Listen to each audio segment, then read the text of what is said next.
Salut à tous, alors aujourd'hui petite vidéo concernant le Kona électrique. Automoto a diffusé un sujet hier pour le tester, donc on va essayer de découvrir ça ensemble, en espérant que la vidéo ne se fasse pas striker par YouTube et par TF1 du coup. Allez, c'est parti. Le monde ultra concurrentiel des petits SUV urbains, voici un précurseur. Il est coréen, se veut accessible côté prix et son moteur est 100% électrique. Le Hyundai Kona promet même plus de 480 km d'autonomie, soit plus du double par rapport aux citadines électriques classiques. Alors, quels sont ses atouts et ses points faibles? Est-il le meilleur véhicule pour les prochaines années alors que les accès dans les grandes villes vont se restreindre pour les voitures thermiques?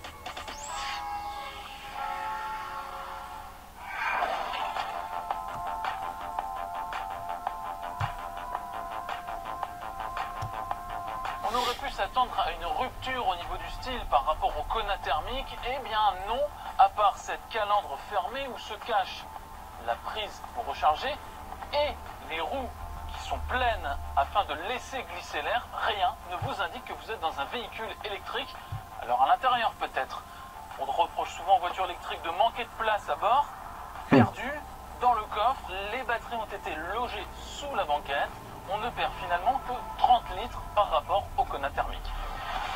Dans l'habitacle, même constat, la technologie électrique se montre plutôt discrète, le levier de vitesse disparaît et les écrans numériques, simples d'utilisation, vous renseignent sur l'état de charge et la consommation.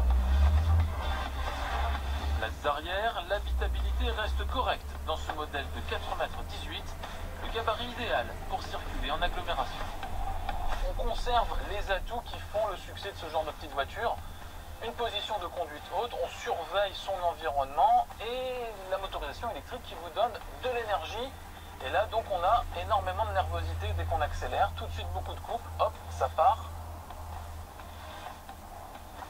Et c'est plutôt agréable pour se sortir de situations parfois un peu compliquées en ville. Et donc on garde beaucoup d'agilité, beaucoup de nervosité, beaucoup de souplesse dans la conduite, c'est agréable. Et puis on a ce silence qui vous permet de conduire de manière beaucoup plus détendue.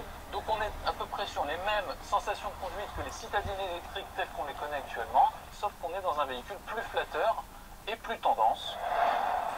Comme tous les véhicules électriques, le silence à bord s'apprécie, mais la prudence s'impose en ville. La preuve, ces usagers ne nous entendent pas.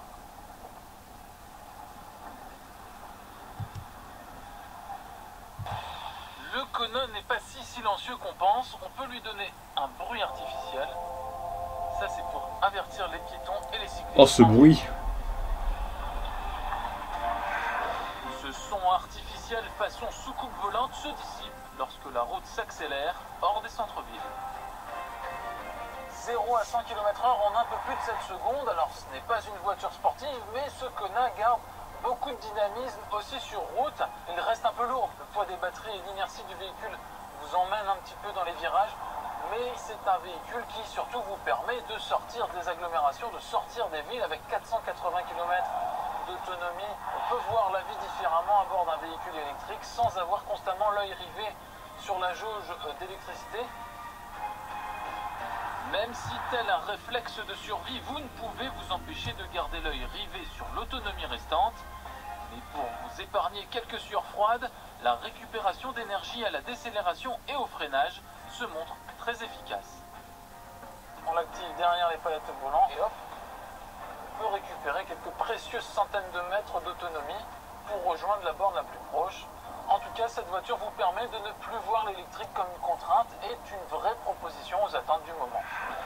Sauf qu'il faut compter 44 900 € pour cette version tout équipée avec 482 km d'autonomie. C'est cher, imaginez, c'est le prix équivalent de 2 Renault Captur. Heureusement, le Kona i peut bénéficier du bonus gouvernemental de 6 000 € et à l'usage, n'oubliez pas qu'un plein d'électricité ne dépasse pas 2 €. Faux. 2 € le plein d'électricité, là, n'importe quoi. Hein. Surtout avec une batterie de 64 kWh. On est plus sur du 7 ou 8 €. Hein. Là, c'est faux ce qu'il dit. Et puis, ce Coréen zéro émission, lui, est sûr de pouvoir encore entrer au cœur des villes dès le début des années 2020. Un nouvel argument qui compte.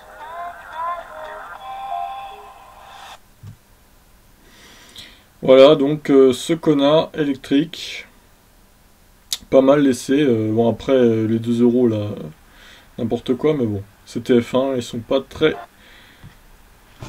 très précis, on va dire. Mais bon, voilà, j'ai hâte de l'avoir, ce véhicule. Voilà, à vous de me dire ce que vous en pensez de cet essai. Moi, j'ai trouvé plutôt sympa, malgré la petite erreur là, des 2 euros du plein. Allez, ciao!